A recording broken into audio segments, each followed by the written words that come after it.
श्री चैतन्य चरितामृत आदि लीला अध्याय 8 श्लोक संख्या 25। तदश्म सारं हृदयं बतेदम्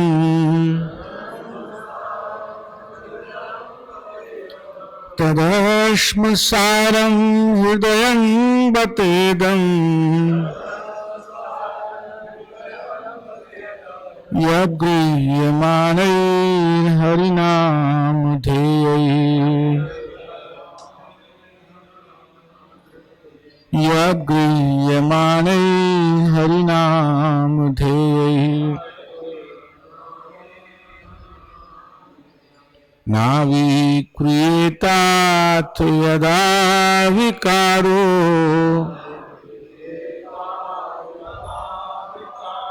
नाविक्रियेताथ यदा विकारो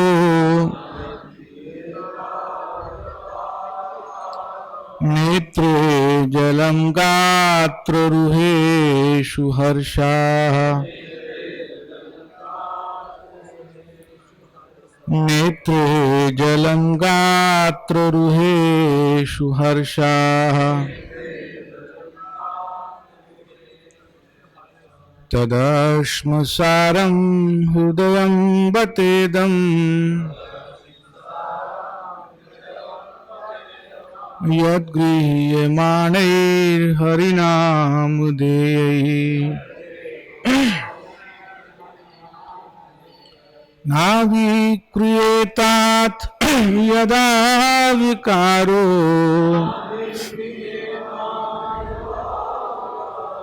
नेत्रे जलं गात्ररुहेषु हर्षः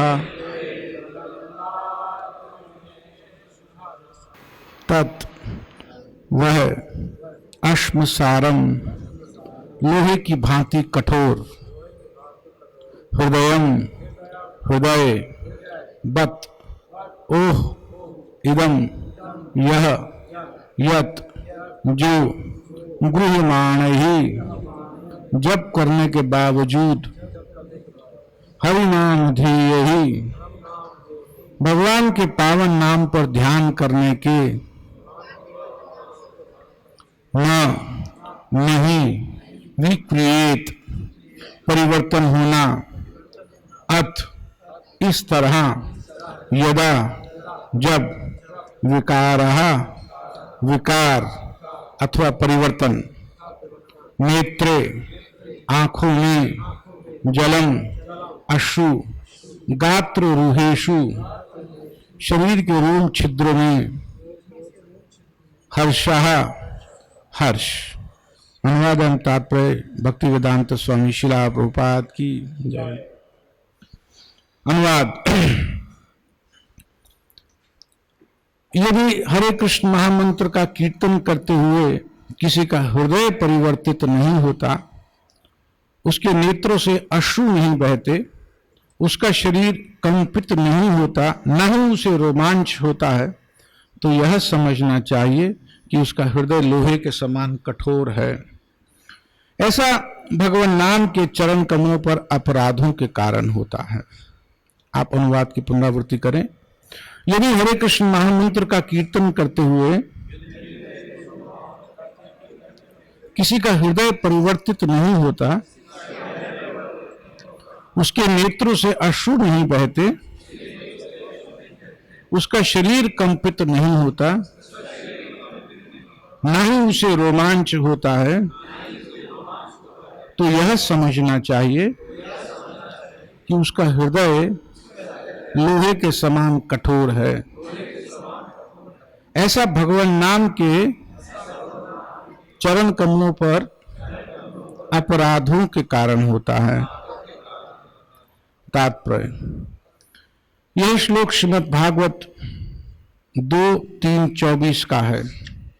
इस श्लोक की टीका करते हुए श्रील भक्ति सिद्धांत सरस्वती ठाकुर लिखते हैं कि कभी कभी महाभागवत अर्थात अत्यंत उन्नत भक्त के शरीर में ऐसे दिव्य लक्षण यथा आंखों में अश्रु नहीं दिखते, जबकि कभी कभी कनिष्ठ अधिकारी कृत्रिम रूप से उनका प्रदर्शन करता है, किंतु इसका अर्थ यह नहीं होता कि कनिष्ठ अधिकारी अर्थात नया भक्त महाभागवत से अधिक उन्नत है।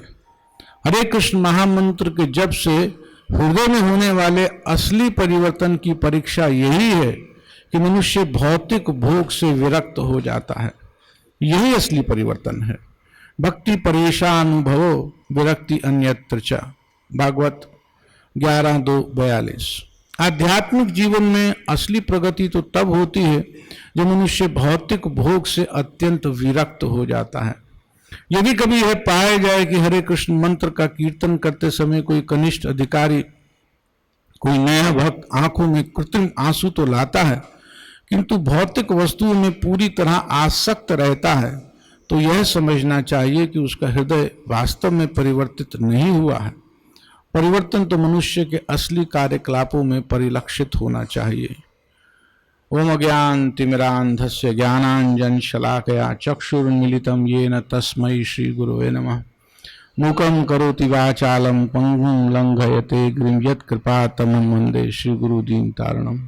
वाञ्छाकल्पतरुभ्यश्च कृपा सिन्धुभ्येव च पतितनां पावनेभ्यो वैष्णवेभ्यो नमो नमः। जय श्री कृष्ण चैतन्य प्रभु नित्यानंद श्री अद्वैत गदाधर शिवास आदि गौर भक्त वृंद। हरे कृष्ण कृष्ण कृष्ण हरे हरे, हरे राम राम राम हरे हरे।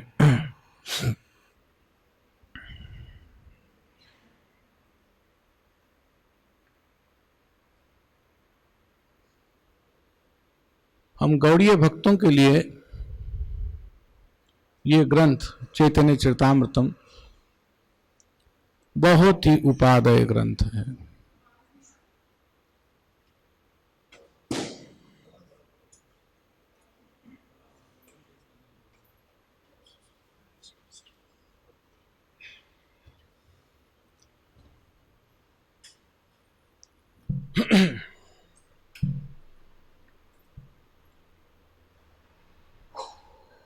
हरे कृष्णा।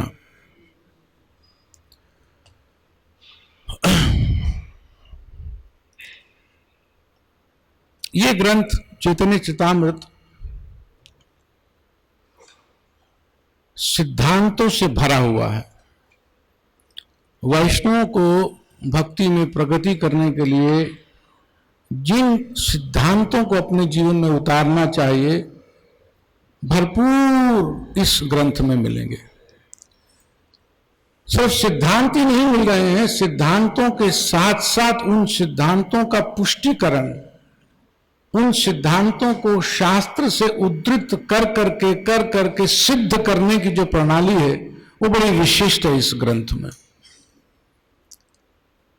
सिर्फ सिद्धांत और उनका पुष्टिकरण ही नहीं हो रहा है, माधुर्य और रस से भरा हुआ ये वास्तव में ग्रंथ है।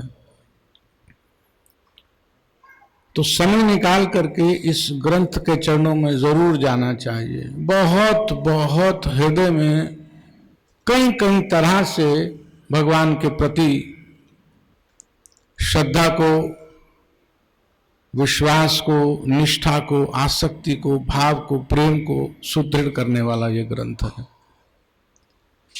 एक बड़ी विशिष्ट शैली है इस ग्रंथ की। श्री कृष्णदास कविराज गोस्वामी जिन्होंने इस ग्रंथ की रचना की, कि वो महाप्रभु की लीलाओं का वर्णन करते करते महाप्रभु के जीवन से ही सिद्धांतों को ले रहे हैं, या महाप्रभु के भक्तों के जीवन से ही सिद्धांतों को ले रहे हैं। कहीं से अलग से सिद्धांत ला नहीं रहे हैं। जो उनके दैनिक व्यवहार आचार में जो बात उनको विशिष्ट नजर आ रही है और उसको सिद्धांत का रूप देते हुए यहां पर उसको लक्षित करते हैं, दिखाते हैं, बताते हैं। और फिर उन बातों को शास्त्रों, अन्य शास्त्रों के माध्यम से, चाहे श्रीमद् भागवत, चाहे भगवत गीता, चाहे पुराण या अन्य जो भी वैष्णव ग्रंथ हैं, उन ग्रंथों से श्लोक उठा करके उनके उस व्यवहार की, आचार की जो उन्होंने सिद्धांत रूप में दिए हैं उसकी पुष्टि करते हैं। मूल ये ग्रंथ बंगला में है, तो जब अन्य ग्रंथों से उदाहरण लिया गया, जब अन्य ग्रंथों से जब उद्धृत करके श्लोक डाले जाते हैं, तो उनकी जो भी भाषा है, चाहे संस्कृत, प्राय संस्कृत, क्योंकि प्राय हमारे सभी ग्रंथ संस्कृत में हैं, तो अब ये श्लोक कौन भाषा में है? संस्कृत में है। इसका मतलब क्या कि ये क्या होना चाहिए? अगर अध्याय के बीच में, ये अध्याय का श्लोक संख्या क्या है? 25 है। अगर अध्याय के बीच में कहीं पर संस्कृत का कोई श्लोक आ रहा है, तो इससे क्या मानना चाहिए? कहीं पर सिद्धांतों का पुष्टिकरण हो रहा है। इसका मतलब मूल बात जानने के लिए, क्योंकि ये तो पुष्टिकरण है, तो मूल बात क्या है? इस श्लोक के अनुवाद में श्रीमद् भागवत में जो आया कि यदि हरे कृष्ण महामंत्र का कीर्तन करते हुए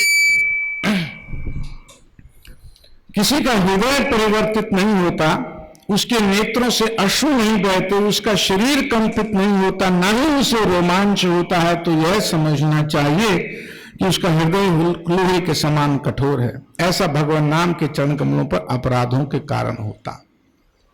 तो श्रीमद् भागवत का यह श्लोक कहीं से पुष्टिकरण के लिए लिया गया है।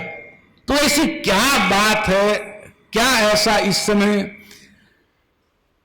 सिद्धांत या कोई उन्होंने बात कही कि जो पुष्टिकरण की आवश्यकता यहां पर पड़ी है? तो हमें थोड़ा पीछे जाना पड़ेगा समझने के लिए कि कृष्णदास कविराज गोस्वामी किन किन बातों को यहां बताना चाहते हैं। यह श्लोक संख्या 25 है।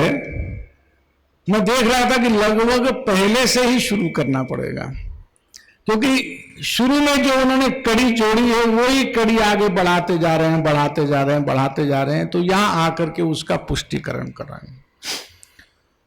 मैं सार रूप में यहां बता देता हूं, लेकिन एक सजेशन सभी भक्तों के लिए है।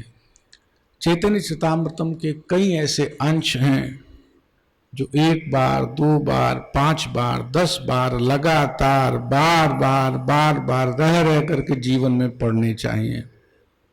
कई जगह पर भक्त जो निरंतर इस ग्रंथ को पढ़ते हैं, तो वो पाते हैं कि यहां मेरा हृदय बहुत बलवान, बहुत पुष्ट हो रहा है। साधना हृदय में कोई चीज अंदर जा करके कुछ कह रही है, कुछ संदेश आ रहा है।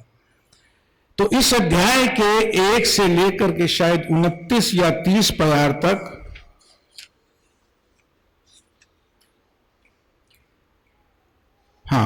शायद 30 प्यार तक ले सकते हैं, 30-31 प्यार तक। ये एक ही कड़ी के प्यार हैं, एक ही कड़ी की बात कह रहे हैं, और इतने गहरे अर्थ हैं। हालांकि सुनने में तो ये श्लोक बड़ा भारी पड़ता है। हम सभी प्राय भगवान का नाम जपते हैं, और भगवान का नाम जप करते हुए जो मैंने अनुवाद में कहा, हो सकता है किसी भक्त को कुछ उस तरह के भाव आते हों, लेकिन प्राय नहीं आते होंगे। लेकिन नहीं आने से भक्ति सिद्धांत सरस्वती महाराज कह रहे हैं कि वास्तविक अर्थ ये नहीं है। वास्तविक अर्थ है चेंज ऑफ हार्ट, हृदय का परिवर्तन। हृदय का परिवर्तन हो रहा है, मतलब रिजल्ट आ रहा है। ये सब जो लक्षण हैं ये इंगित करते हैं कि हृदय का परिवर्तन हो रहा है कि नहीं हो रहा। तो क्या परिवर्तन हृदय का होना चाहिए? तो तात्पर्य में भक्ति सिद्धांत सरस्वती महाराज कहते हैं कि वास्तविक हृदय का परिवर्तन यह है कि भौतिक भोगों में रुचि कम हो रही है कि नहीं। भगवान का नाम जप करते हुए, जप करते करते करते करते जैसे जैसे समय बढ़ता जा रहा है, बीतता जा रहा है, भोगों से स्वतः विरक्ति हो रही है कि नहीं। बहुत प्रयास किए बिना भी भोग रुचिकर लगने कम हुए कि नहीं। ये सीधा मापदंड भक्ति सिद्धांत सरस्वती महाराज दे रहे हैं कि ये जो 4 बातें हैं कि नेत्रों से अश्रु नहीं बहते हैं, उसका शरीर कंपित नहीं होता, उसे रोमांच नहीं होता, इन तीनों को एक जगह लिख दें और इक्वल टू कर दें, तो सिर्फ ये समझना चाहिए कि हृदय में भोगों के प्रति लालसा कम हो रही है कि नहीं। अगर हो रही है तो भगवान का नाम ठीक चल रहा है, अगर नहीं हो रही है इसका मतलब कहीं ना कहीं पर गड़बड़ी है। इन 30 तात्रों में प्रभुपाद जी ने गागर में सागर भरा हुआ है। बहुत सुंदर तात्पर्य, बहुत सुंदर, बहुत ही भक्तों के लिए इसमें निकालने के लिए बहुत कुछ होगा, साधना को दृढ़ करने के लिए बहुत कुछ होगा। मैं उनमें से कुछ छू पाऊंगा। सबसे पहले कृष्णदास कविराज गोस्वामी कहते हैं, शुरू जहां से वो करते हैं, वो कहते हैं कि भगवान का नाम परम पवित्र है, ये गोलोक का प्रेम धन है। भगवान कृपा करके इसको कलयुग में लाए हैं। कलयुग के जो जीव हैं उनका कोई अधिकार नहीं है भगवान का प्रेम प्राप्त करने का। जब हम भगवान की बात करते हैं तो हम भगवान कृष्ण की बात करते हैं, भगवान नारायण की यहां पर बात नहीं की जा रही है। गोलोक प्रेम धन का मतलब गोलोक के वास्तविक अधिष्ठात्र देव कौन है? भगवान कृष्ण है। तो जो गोलोक का प्रेम धन लेकर के आए हैं वो पहुंचाना अन्य जगह नहीं चाहते हैं। वो अन्य जगह चाहे इस भौतिक जगत की हो अर्थात उच्च लोक हो, या ब्रह्म ज्योति जो अध्यात्म, जहां से अध्यात्म जगत शुरू होता है, अथवा वैकुंठ भी। प्रभुपाद जी एक जगह तात्पर्य में लिखते हैं कि हरे कृष्ण मंत्र जपने वालों को, भगवान का नाम जपने वालों को अपना लक्ष्य वैकुंठ नहीं बनाना चाहिए, जबकि मोक्ष तो भगवान का नाम लेने वालों को स्वतः ही प्राप्त हो जाता है। बहुत गहरी बात कह रहे हैं। वैकुंठ अध्यात्म जगत का ही एक अंश है, बहुत बड़ी स्थिति है, कोई साधारण बात नहीं है। लेकिन प्रभुपाद तात्पर्य में लिखते हैं जो लक्ष्य होना चाहिए भक्तों का वो वैकुंठ भी नहीं होना चाहिए। वैकुंठ में 4 तरह के मोक्ष का स्वरूप होता है, या 4 तरह के मोक्ष होते हैं, 4 तरह की मुक्ति होती है। जो 5वीं मुक्ति है, 5 तरह की मुक्ति होती है, उनमें से एक मुक्ति तो ब्रह्म ज्योति होती है, जो अध्यात्म जगत का अंश तो है, लेकिन उसमें भगवान के साथ कोई संबंध नहीं है, ज्योति में ही बस रम जाना है, दैट्स ऑल, इसके अलावा कुछ नहीं है। तो हमारे एक आचार्य वीरमंगल ठाकुर कहते हैं कि मुक्ति तो ऐसे ही द्वार पर खड़ी रहती है जो भगवान का नाम जपते हैं। मतलब वो दोनों तरह की बात कर रहे हैं। 5 तरह की मुक्ति होती है। एक को सायुज्य मुक्ति कहते हैं। सायुज्य का मत ब्रह्म ज्योति में जाकर के लीन हो जाना, बस। एक ज्योति है, जैसे ट्यूबलाइट से प्रकाश आ रहा है, आत्मा जाकर के प्रकाश में लीन हो गई, खत्म बात। कितना सुख है, आत्मा प्रकाश में लीन हो गई, क्या ये बेकार की बात।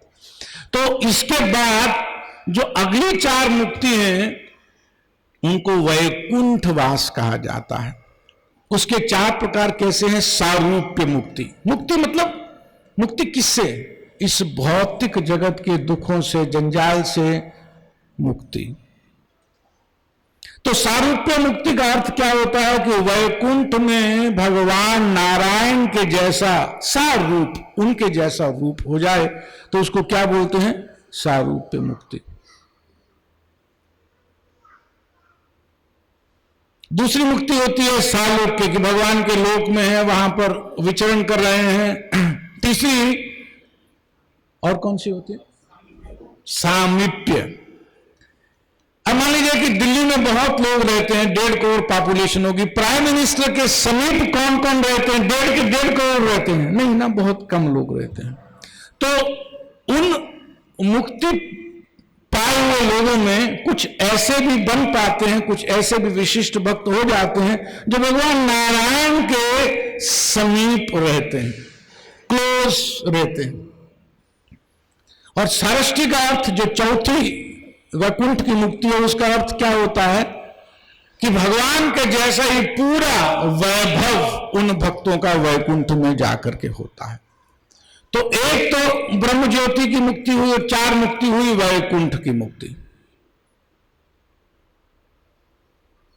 हमारे आचार्य कहते हैं कि ये जो 4 हैं, अर्थात कौन सी मुक्ति? जो वैकुंठ की 4 मुक्ति हैं, वो तो चाहे भक्त फिर भी स्वीकार कर लेते हैं, स्वीकार कर लेते हैं कि ऐसा स्वीकार कर लेते हैं तो ऐसा लग रहा है कि जैसे भक्तों को कोई चीज मिल रही है शायद में, चलो ले ली मुक्ति, कोई बात नहीं। लेकिन पांचवी कभी स्वीकार नहीं करते हैं। कौन सी? ब्रह्म ज्योति में सायुज्य मुक्ति कभी स्वीकार नहीं करते। लेकिन प्रभुपाद जी तात्पर्य में कहते हैं कि हरे कृष्ण मंत्र जप करने वालों का वास्तविक लक्ष्य क्या होना चाहिए? वैकुंठ नहीं होना चाहिए, ब्रह्म ज्योति नहीं होना चाहिए, स्वर्ग आदि लोक नहीं होना चाहिए, इस भौतिक जगत का भोग नहीं होना चाहिए। क्या होना चाहिए? गोलोक वृंदावन में जाकर के भगवान कृष्ण की सेवा करना, किसी ना किसी स्वरूप में जो भगवान के साथ संबंध हो सकता है, चाहे दास का, चाहे सखा का, चाहे वात्सल्य भाव में, माधुर्य भाव में, शांत भाव में, किसी भी तरह से लक्ष्य क्या होना चाहिए? गोलोक होना चाहिए।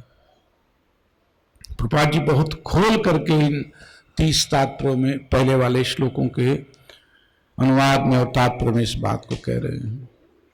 तो अपना लक्ष्य गौड़ीय वैष्णव को बिल्कुल निर्धारित कर लेना चाहिए। लेकिन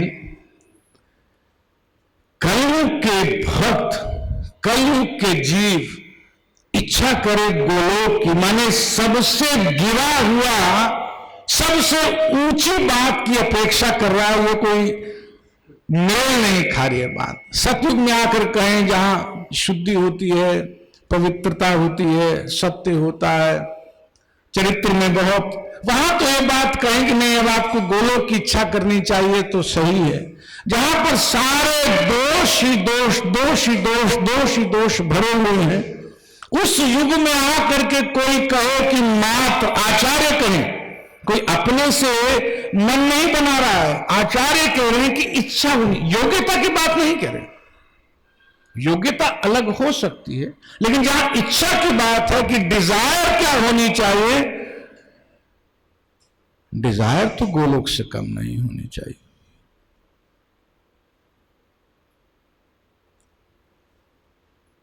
अब इतना बड़ा जो गैप है, इतना बड़ा वाइड जो गैप है, इन तात्पर्यों को पढ़ने से जो बात मैं एसेंस में, सार में कह रहा हूं, आप विस्तार से उसको आनंद से ग्रहण कर सकते हैं।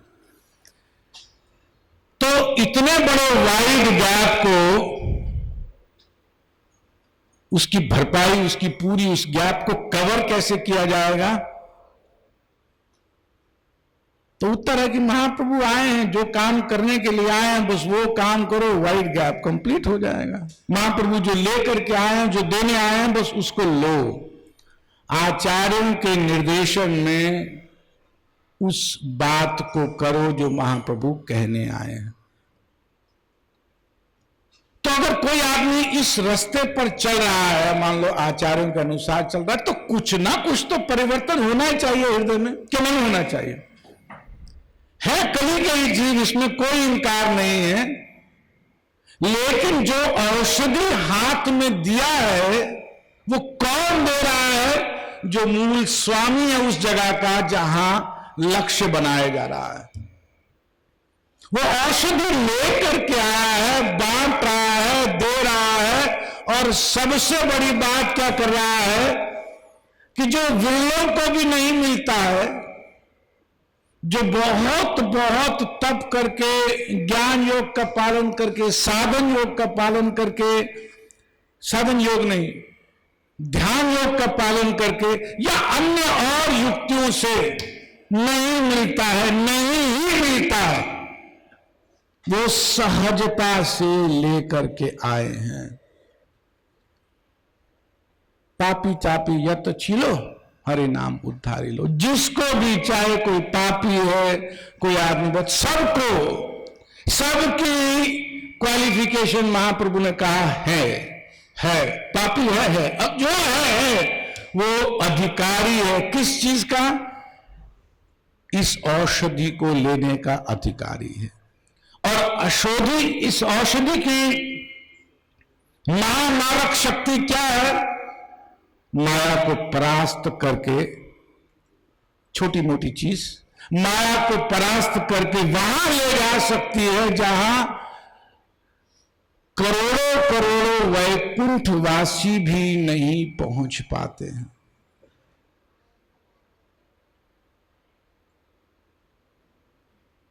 तो ऐसे सरल सुगम साधन को करते हुए अगर किसी का हृदय परिवर्तित नहीं हो रहा है, मान लीजिए एक पॉइंट से इस पॉइंट तक आना है, थोड़े समय में है, क्योंकि इसी जीवन में आना है, इसी कलयुग में जो मनुष्य के शरीर में आना है उसी में आना है। तो जो कम समय में आना मतलब ट्रांसफॉर्मेशन होना चाहिए, जल्दी जल्दी ट्रांसफॉर्मेशन होना चाहिए। लेकिन अगर रिजल्ट नहीं आ रहे हैं, अगर नहीं नजर आ रहा है परिवर्तन उस औषधि में जिसमें शक्ति है पहुंचाने की, इसी मनुष्य जीवन में कहा हमारे आचार्य कह रहे हैं इन्हीं तात्पर्यों में भगवत धाम, भगवान कृष्ण के धाम, इसके नीचे की कहीं बात नहीं हो रही है। आप जब देखेंगे, स्वयं इसका अध्ययन करेंगे इन श्लोकों का, तो आपको लगेगा कि क्या हमारे आचार्य कह रहे हैं कि वास्तव में भगवान के नाम में इतनी शक्ति है। लेकिन अगर मान लीजिए हृदय परिवर्तन नहीं हो रहा है, तो इस श्लोक का सिद्धांत कह दिया, 10 अपराध के बारे में पिछले पयार में कह दिया। अब उनको यहां पर पुष्ट कर रहे हैं कि वास्तव में उन अपराधों के कारण ये हो रहा है। अपराध भी चल रहे हैं, साधना भी चल रही है। तो साधना जब अपराधों के साथ चलती है तो मुक्ति तो मिल जाती है। मुक्ति नहीं भी मिलती, कम से कम यह कि वो सुकृति तो बहुत इकट्ठी हो जाती है। लेकिन अगर अपराध चले जाएं, अपराध जाते ही ऐसा नहीं होता है कि मन भगवान में रम जाता है। नाम अपराध जो पहली स्टेज है कि नाम भी चल रहा है और अपराध भी चल रहे हैं, तो ये फर्स्ट स्टेज है। इन नाम अपराध के बाद धीरे धीरे धीरे जब जीव सुनना शुरू करता, नहीं मुझे अपराध नहीं करना चाहिए, अपराध करने से प्रगति बहुत नहीं हो पाती है, बहुत नहीं हो पाती है, सुकृति बहुत इकट्ठी होती है, लेकिन नाम अपराध का फल इस भौतिक जगत के सारे भोग मिलते जाते हैं। मंगल तो बहुत मिलता है, लेकिन नाम जप करने का जो वास्तविक उद्देश्य है, जो वास्तविक लक्ष्य है, उसकी पूर्ति नहीं हो पाती। कोई कहे अच्छा चलिए अपराध हटाइए, अब मैं नाम करता हूं, बिना अपराध के नाम करता हूं। तो बिना अपराध के नाम करें तो भी आवश्यक नहीं है कि, अनिवार्य नहीं है कि नाम में मन लगे। हो सकता मन फिर भी घूमता रहे, कहीं ना कहीं मन जाता रहे, अपराध नहीं हो रहे हैं, नाम अपराध भी नहीं हो रहे हैं, वैष्णव अपराध इत्यादि नहीं हो रहे हैं, धाम अपराध नहीं हो, अपराध तो नहीं हो रहे हैं, लेकिन मन फिर भी नहीं जा रहा है, मन नाम में रम नहीं रहा। इसका मतलब स्टेज एक और दूसरी स्टेज में अब कहीं पर आए तो इसका फल शास्त्र कहते हैं कि इसका फल क्या है, इसका रिजल्ट क्या है, इसके रिजल्ट में क्या उस भक्त को मिल जाएगा, वैकुंठ मिल जाएगा। अगर अपराध बिल्कुल नहीं हो रहे हैं, भगवान का नाम जप करते जा रहे हैं, अपराध नहीं हो रहे, चाहे मन नहीं जा रहा है, मैं नहीं कह रहा हूं, ये शास्त्र कहता है, उसको नामाभास की स्थिति कहते हैं, उसमें वैकुंठ मिल जाता है, जिसको मुक्ति कह रहे हैं। तो नीलमंगल ठाकुर कहते हैं तो मुक्ति तो भक्तों के द्वार पर हाथ जोड़कर खड़ी रहती है। क्या अर्थ हुआ इसका? मुक्ति भक्तों के द्वार पर खड़ी रहती है का अर्थ क्या हुआ कि सहज में ही मिल जाती। मैं नहीं कह रहा हूं, हमारे आचार्य कह रहे हैं, शास्त्र कह रहा है। लेकिन अगर भगवान का नाम जप करते हुए अपराध भी नहीं हो रहे हैं, नाम मन में रम रहा है, मन से नाम के अतिरिक्त और कोई चिंतन नहीं हो रहा है, तो ये सारी बातें जो लिखी हैं वो स्वतः प्रकट भी होने लगती हैं। अर्थात अपराध रहित जब नाम होता है, 10 तरह के नाम अपराध, इससे पहले वाले प्यार में था, शायद पिछली क्लास में हुआ होगा, या प्राय भक्त सुनते रहते हैं। अगर वो अपराध नहीं हो रहे हैं, धाम अपराध, वैष्णव अपराध इत्यादि, सेवा अपराध इत्यादि नहीं, सेवा अपराध तो नाम से निकल जाते हैं, तो वैकुंठ तो मिल जाता, लेकिन लक्ष्य भेदन नहीं हुआ है। जो वास्तविक लक्ष्य है वो नहीं मिला है। उस वास्तविक लक्ष्य को पाने के लिए यहां पर बहुत सुंदर ढंग से कृष्णदास कविराज गोस्वामी ने कहा है कि दो काम तो करने चाहिए। जो दो काम कर लेते हैं उनके अपराध बहुत जल्दी समाप्त हो जाते हैं और वास्तविक लक्ष्य भी उनको मिल जाता है।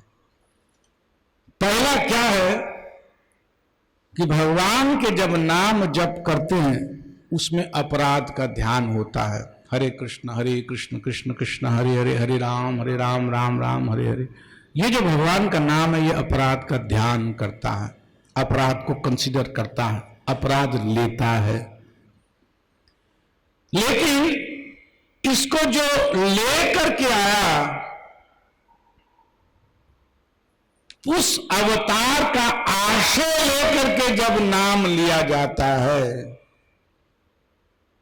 प्रभुपाद जी लिखते हैं श्री कृष्ण चैतन्य प्रभु नित्यानंद श्री अद्वैत गदाधर शिवास आदि गौर भक्त वृंद। ये ऐसा पावरफुल पोटेंट मंत्र है कि जो उस नाव में बैठे हुए लोगों से अपराध बनेंगे या बन रहे हैं या बने थे उनका नाश कर देता है। ये नाव ले जा रहे हैं गोलोक, लेकिन रोक रहे हैं कौन? अपराध। उन अपराध को कौन समाप्त करने की शक्ति रखता है? पंच तत्व। तो एक सिद्धांत जो यहां कहा गया कि वास्तव में भगवान गौर निताय का आश्रय लेकर के भगवान का नाम जप करना चाहिए और बार बार इन नामों को यथासंभव लेते रहना चाहिए। हमारा जो मूल यात्रा है, जो मूल नाव है, वो तो हरे कृष्ण महामंत्र ही है। लेकिन उस मूल नाव में यात्रा करते करते बढ़ते क्योंकि वो अपराध लेते हैं, इसलिए लक्ष्य तक पहुंचना कई बार कठिन रहता, प्रायः कठिन रहता। लेकिन अगर आश्रय लिया जाए पंच तत्व का, या दो तीन प्यार में श्रील प्रभुपाद लिखते हैं गौर निताय के नाम का, तो बहुत जल्दी रिजल्ट आ जाता है।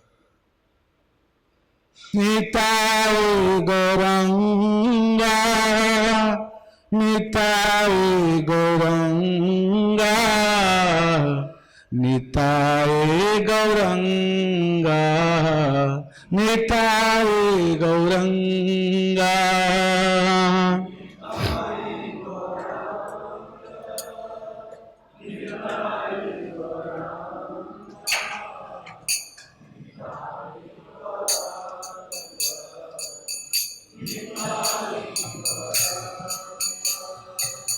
निताय गौरंगा निताय गौरंगा निताय गौरंगा निताय गौरंगा निताय।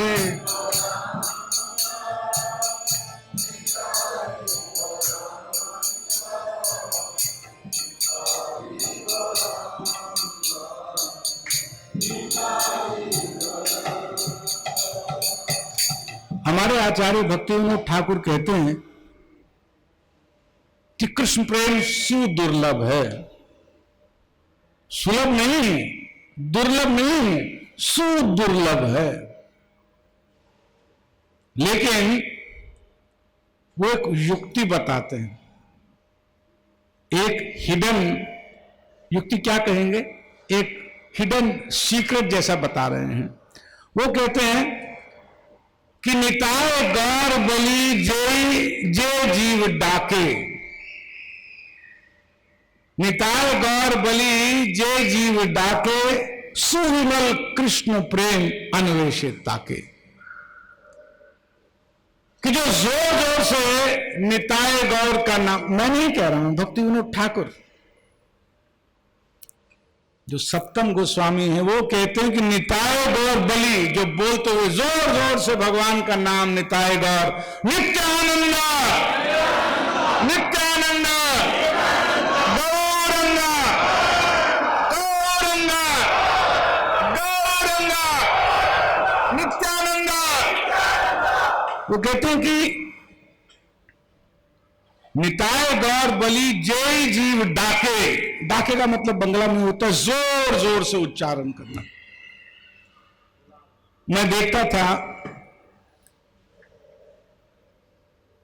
जयप्रताप महाराज जोर जोर से, पहले मैं 15 साल 18 साल पहले की बात बता रहा हूं, 15-18 साल पहले जोर जोर से नित्यानंद नित्यानंद ऐसे ऐसे कीर्तन शुरू किया करते थे। कीर्तन के बीच में रह करके उनके पास बड़ा बड़ा वॉम्फर बजाते थे, वो बहुत बड़ा, आजकल तो शायद उतने बड़े साइज का मैं कहीं देखता ही नहीं हूं, बहुत बड़े बड़े वॉम्फर 3-4 साइज के अपने साथ लेकर के चलते थे और एक एक करके वो बढ़ाते जाते थे, छोटा लिया फिर और उससे बड़ा लिया, फिर एक बार इतना बड़े बड़े वॉम्फर, और नित्यानंद नित्यानंद गौरंगा नित्यानंदा करते रहते थे।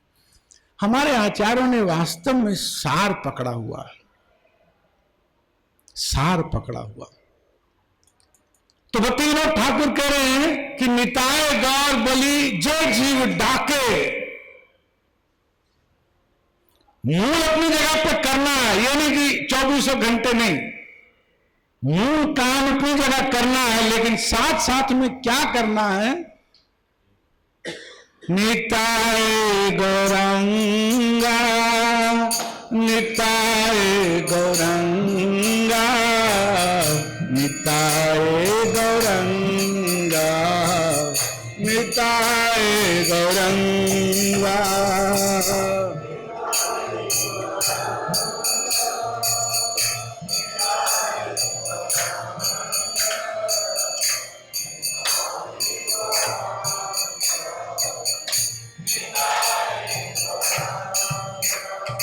तो निताय गौर बलि जय जीव डाके, उसका रिजल्ट क्या कहते हैं कि सुविमल कृष्ण प्रेम, जो भगवान कृष्ण का प्रेम है, माने जीवों के हृदय में भगवान के प्रति जो ढूंढ प्रेम, वो बहुत सुविमल स्थिति है, विमल मल विमल विनम और सुविमल, कि जो सुविमल कृष्ण प्रेम है अन्वेषे ताके, वो उसको ढूंढता है। ये कहां भक्त है जो गौर निताय बोल रहा है, माने एक तरफ तो कृष्ण प्रेम नहीं आ रहा क्योंकि अपराध है, और भक्ति विनोद ठाकुर क्या कह रहे हैं, Nitai Gauranga Nitai Gauranga Nitai Gauranga Nitai Gauranga.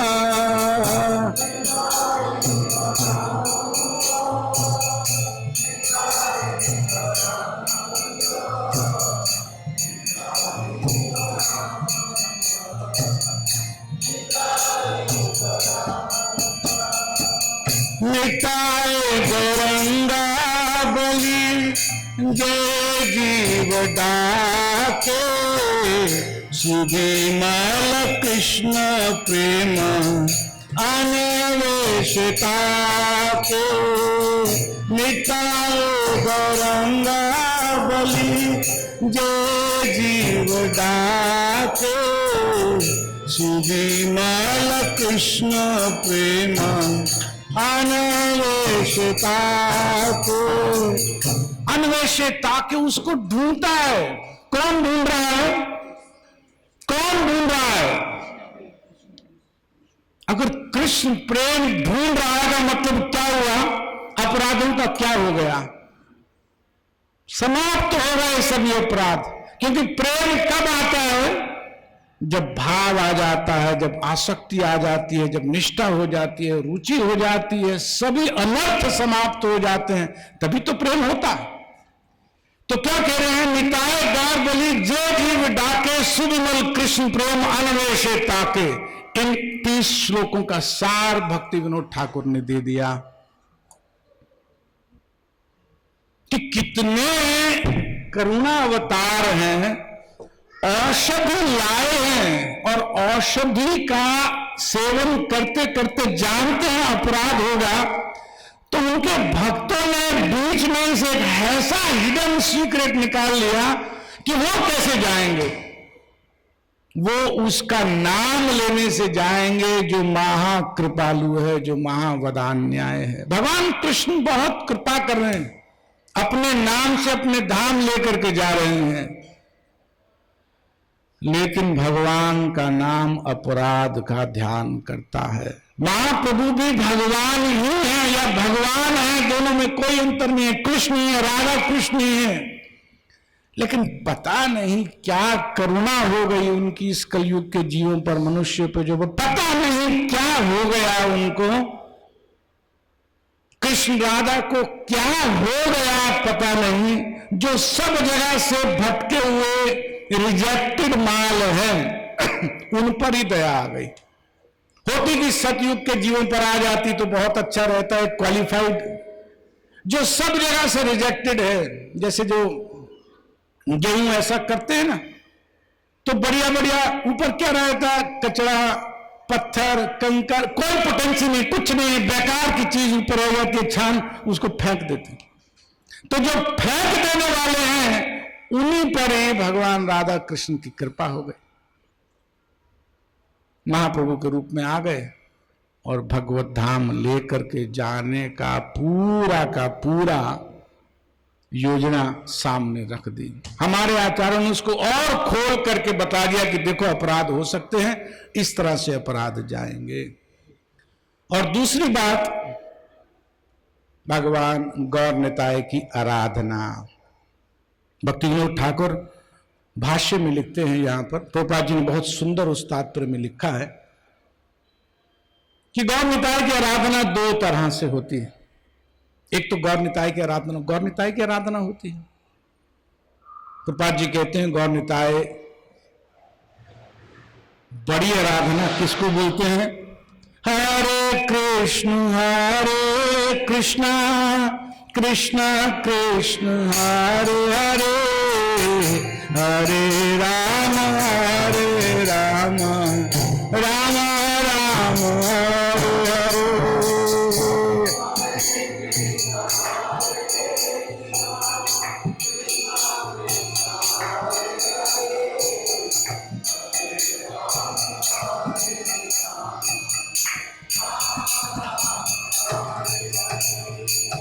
That is called worshipping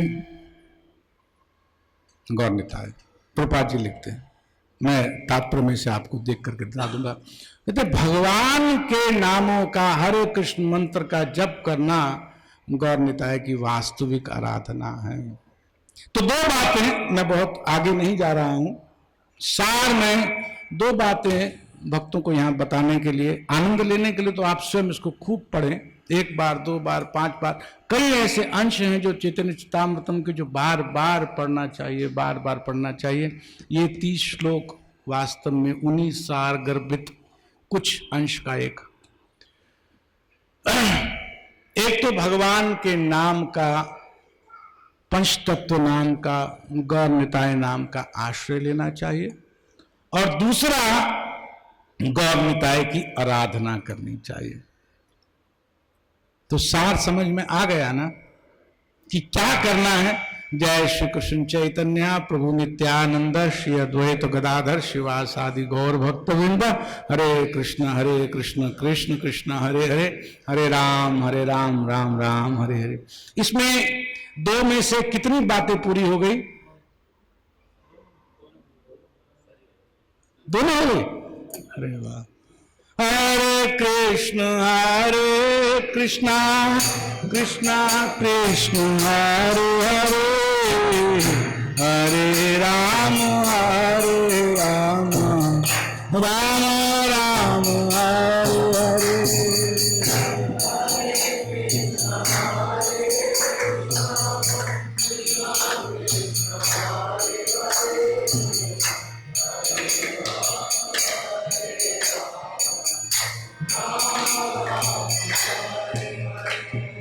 तो अब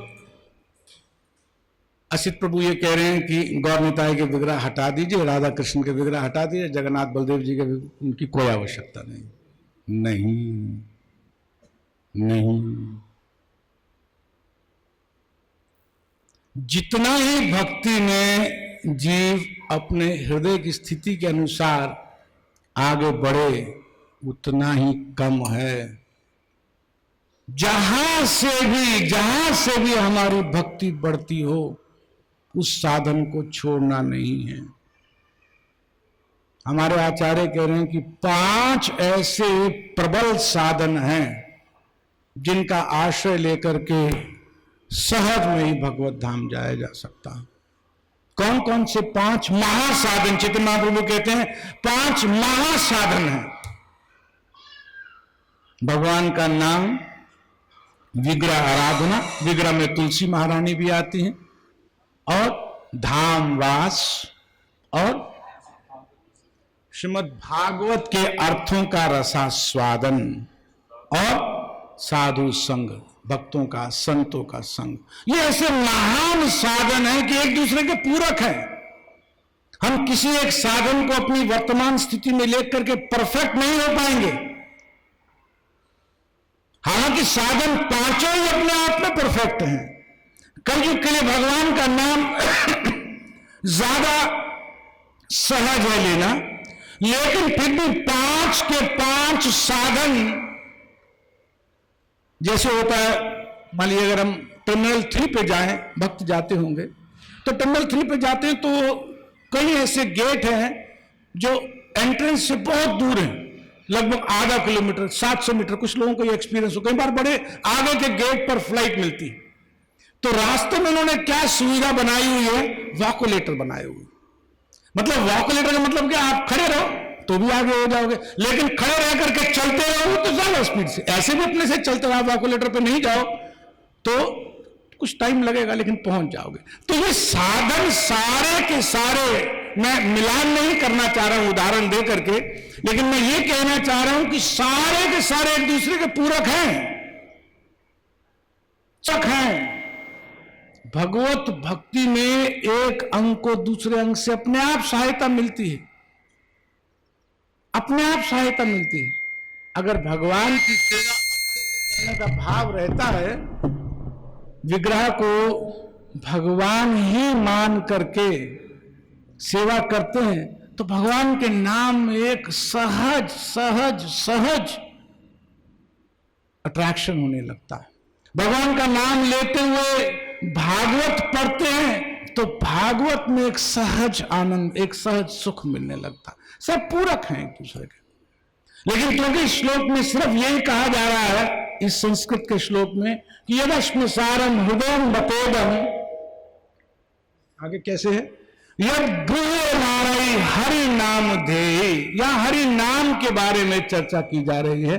तो उस हरि नाम को मैं ये बता रहा था कि पिछले श्लोकों से समझना पड़ेगा। इसका मतलब ये जहां पर पुष्टिकरण के लिए श्लोक लिया गया, तो सिद्धांत में भी वही बात कही गई है, क्योंकि इन 30 श्लोकों में भगवान के नाम की ही बात की जा रही है, इसलिए नाम के बारे में मैंने यहां पर कहा। और भी छोटी छोटी कई सारी बातें हैं, मैं सबको नहीं ले सकता हूं अभी, आप स्वयं उसका सुख पाए, आनंद पाए। श्री चैतन्य चरितामृत ग्रंथ की, शिला प्रभुपाद की, संवेत भक्त वृंद की, निताय गौर प्रेमानंद। किसी का कोई प्रश्न हो तो पूछ सकते हैं। हाँ जी प्रभु जी। बहुत बहुत धन्यवाद। दो प्रश्न। एक तो पहला प्रश्न है कि जो पंच तत्व मंत्र है उसकी जप करते समय क्या फ्रीक्वेंसी होनी चाहिए? मतलब प्रभु जी, क्या हम 2-4 माला या हर माला ऐसा करें तो अत्यधिक लाभ मिले उसमें? और दूसरा ये कि प्रभु जी, जैसे इस श्लोक में आपने बताया और अपने प्रवचन में बताया कि हमारा लक्ष्य है कि हमें गोलोक धाम मिल जाए, तो क्या ये लक्ष्य उन लोगों के पास भी होता है जो जिन्हें वैकुंठ में वास मिल जाता है? क्या वो भी वापस से गोलोक धाम के लिए प्रयास कर सकते हैं? मैं आपका पहला प्रश्न दोहरा देता हूं। प्रभु जी पूछ रहे हैं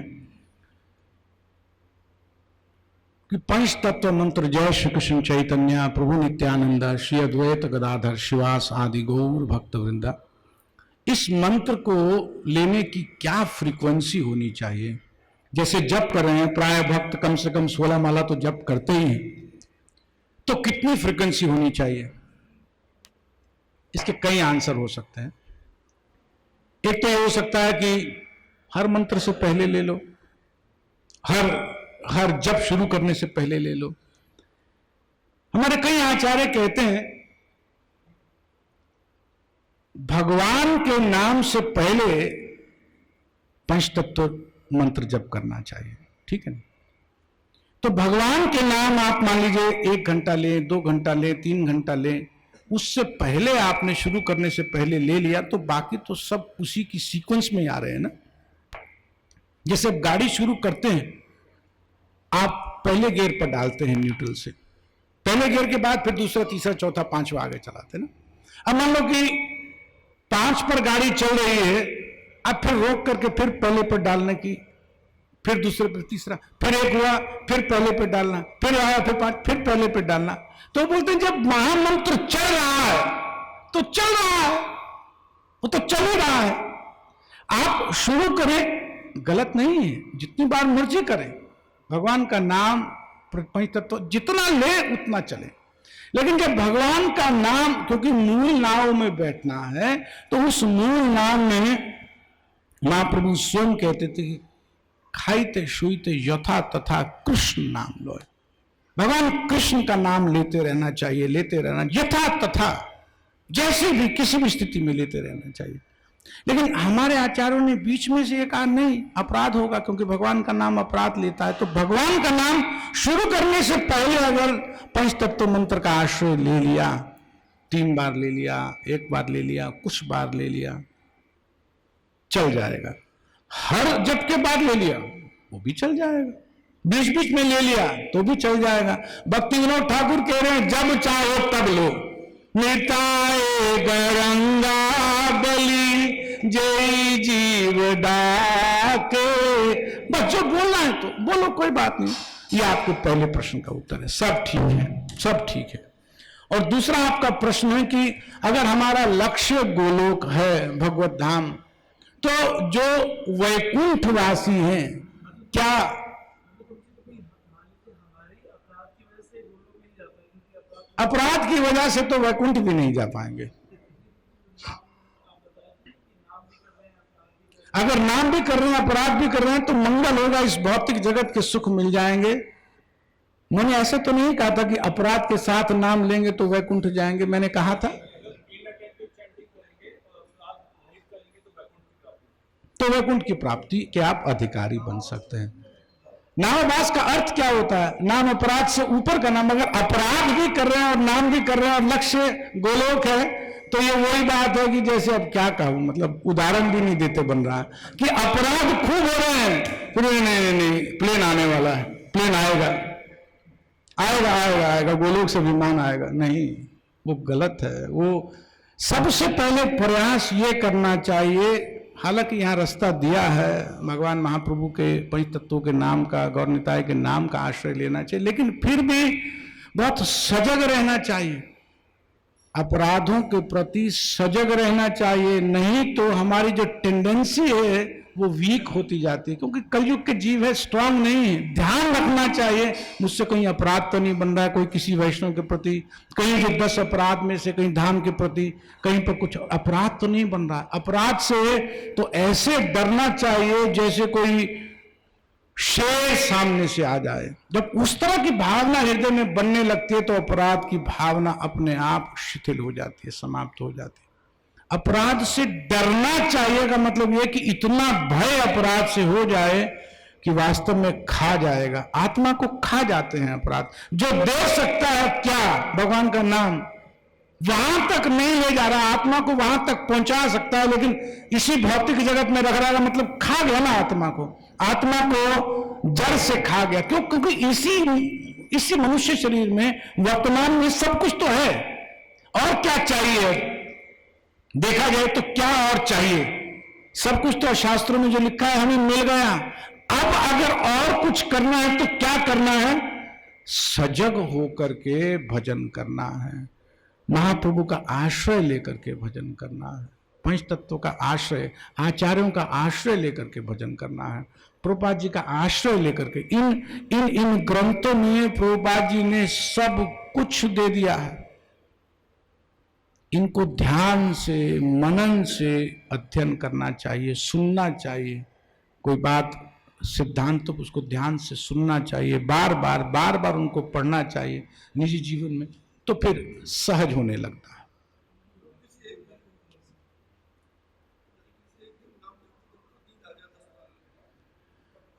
प्रभु जी कह रहे हैं अगर नाम जपते जपते नींद आ जाए तो क्या करना चाहिए? बहुत अच्छा। कई लोग तो गोलियां खाते हैं, आपको तो बिना गोली खाई नींद आ रही, बहुत बढ़िया है, नींद आए तो अच्छा है।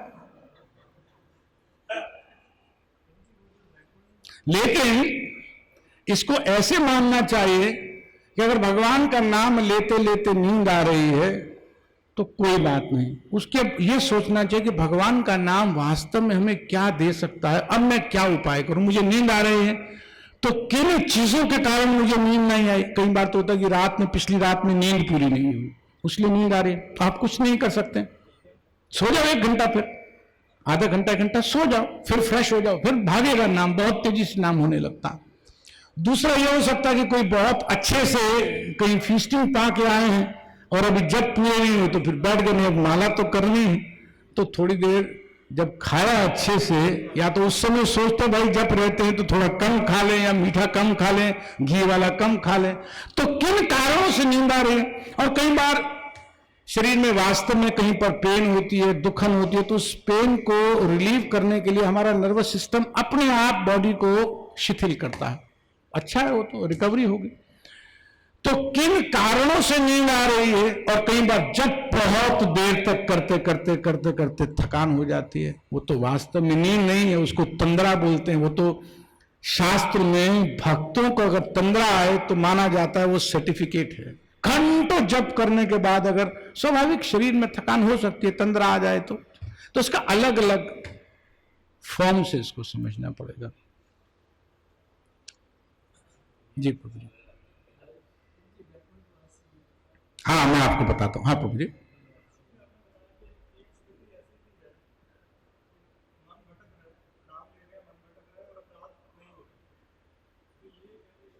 इसको नामाभास कहते हैं। जब अपराध नहीं हो रहा लेकिन मन अभी पूरी तरह से नाम में नहीं जा रहा है, इस भौतिक जगत में जाता है, कहीं कहीं रमता, कभी आता कभी जाता कभी आता, इसको नामाभास बोलते हैं। मतलब आभास है नाम का, इसलिए अपराध नहीं हो रहा, लेकिन शुद्ध नाम अभी नहीं आ रहा है। शुद्ध नाम का मतलब पूर्ण आश्रय, भगवान का नाम सुन रहे हैं, बस एक नाम आश्रय, बस नाम को सुन रहे हैं, उसको शुद्ध नाम कहा जाता है। और शुद्ध नाम वास्तव में जब होने लगता है, कहां तक मैं कहूंगा मुझे मालूम नहीं है, कहां तक कहना चाहिए यह भी मुझे मालूम नहीं है, लेकिन आपको प्रश्न का उत्तर देते हुए मैं कह सकता हूं कि शुद्ध नाम वास्तव में आत्मा का उच्चारण होता है। जब शुद्ध नाम होने लगता है तो आत्मा उच्चारण करती है, इस शरीर से, मुख से नहीं होता है, आत्मा से होता है। वो बहुत एडवांस चीज होती है। अपराध होने का इवोल्यूशन कैसे किया जाए? वो तो पता लग जाएगा, अपने से पता लग जाता है अपराध। अगर अपराध हो रहे हैं तो ये समझ लेना चाहिए कि अगर अपराध हो रहे हैं तो उस वैष्णव की, मैं इसको थोड़ा सार में बता देता हूं। अगर मान लीजिए किसी से कोई वैष्णव अपराध हुआ, उससे वैष्णव अपराध हुआ, तो कितना भी उसके मन में भोग जाएंगे नहीं, भोग बार बार आकर्षित करेंगे। मन नाम में नहीं जा रहा है, अपराध नहीं हो रहे, इस स्थिति में और भोगों में मन बार जा रहा है, दोनों में बहुत अंतर है। मन एक पंखे के जैसी स्थिति लेता है। जब अपराध बंद होने लगते हैं और शुद्ध नाम नहीं हुआ तो पंखा स्विच ऑफ हो गया, लेकिन अभी भी चल रहा है। लेकिन अगर अपराध हो रहे हैं तो भोग नहीं कम होते हैं, इच्छाएं नहीं कम होती हैं, बलवती रहती है, बढ़ी हुई रहती है। तो भगवान के नाम का जो वास्तविक जो ट्रांसफॉर्मेशन है, जैसे यहां प्रभुपाद जी ने बताया तात्पर्य में, कि हृदय परिवर्तन होना चाहिए, चेंज ऑफ हार्ट होना चाहिए। वो चेंज ऑफ हार्ट नहीं होता है। वो क्यों नहीं होता है? प्रभुपाद जी तात्पर्य में कहते हैं, मैं पढ़ता हूं, आप इसको ले लो। आपके प्रश्न का उत्तर ये तात्पर्य का अनुवाद का सीधा प्रश्न का उत्तर है। यदि हरे कृष्ण महामंत्र का कीर्तन करते हुए किसी का हृदय परिवर्तित नहीं होता, उसके नेत्रों से अश्रु नहीं बहते, उसका शरीर कंपित नहीं होता, ना ही उसे रोमांच होता है, तो यह समझना चाहिए कि उसका हृदय लोहे के समान कठोर है। ऐसा भगवान नाम के चरण कमलों पर अपराधों के कारण होता है। और तात्पर्य में भक्ति सिद्धांत सरस्वती महाराज को उद्धृत करते हुए प्रभुपाद जी लिखते हैं कि वास्तव में हृदय से अगर भोगों की इच्छा जा रही है तो अपराध नहीं हो रहे हैं, भोगों की इच्छा बनी रह रही है तो अपराध हो रहे हैं। तो सीधा समीकरण नजर आ रहा है।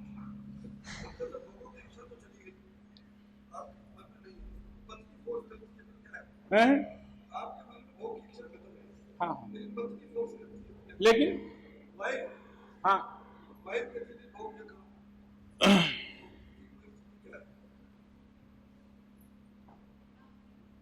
कर लो। जिस चीज में मन लिप्त नहीं है उसका कोई फल नहीं है। भगवान कहते हैं इंद्रियों में मैं मन हूं। मैं इंद्रियों में मन हूं का अर्थात क्या है कि अगर मेरा मन कहीं है तो अगर मेरा मन कहीं और है, सब काम करते हुए भगवान का नाम चल रहा है, मतलब मन वहां जा रहा है। इसलिए कहा जाता है कि परिवार की पूरी इकाई को साथ लेकर के चलना ही वास्तविक प्रगति है। एक पहिया बहुत आगे है, दूसरा पहिया पीछे, तो रुक करके उसको खींचना चाहिए, रुक करके उसको और बढ़ाना चाहिए। तो साथ रहने से जो एक दूसरे को देख करके हृदय में भगवान का भजन करने का जो प्रेरणा रहेगी वो बहुत गुना बढ़ जाती है। सुबह मान लीजिए कोई उठ गया, दूसरा नहीं उठा, तो उसकी आवाज कान में आएगी, जब कर रहा है उठ जाएगा। 2-4-5 मिनट अगर आलस आया तो देखेगा नहीं, इंस्पायर हो जाएगा करने के लिए। या जो उठ गया वही चेता देगा उठ के, अरे इतना टाइम हो गया, सो रहे हो अभी तक, लाभ मिल जाएगा। तो प्रयास करना चाहिए, लेकिन जब तक वो स्थिति नहीं आई है कि दोनों बराबर आगे आगे जा रहे हैं, प्रगतिशील है, तब तक छोड़ना नहीं है। अगर मन अपना नहीं जा रहा है, मन में भगवान का नाम चल रहा है, जीवा से नाम चल रहा है, तो आपको तो कोई दोष नहीं, आप उसे सहायता ही मानो और वो अपने आप समझ जाएगी या समझ जाएगा। अरे इसकी स्थिति है तो अपने ऊपर लज्जा आनी शुरू हुई है, मैं कैसी निर्लज्जा हूं। समझ रहे मेरी बात? कर लो। श्री चैतन्य चरितामृत ग्रंथ की, अनंत कोटि वैष्णव वृंद की, शिला प्रभुपाद की, गौर प्रेमानंदे।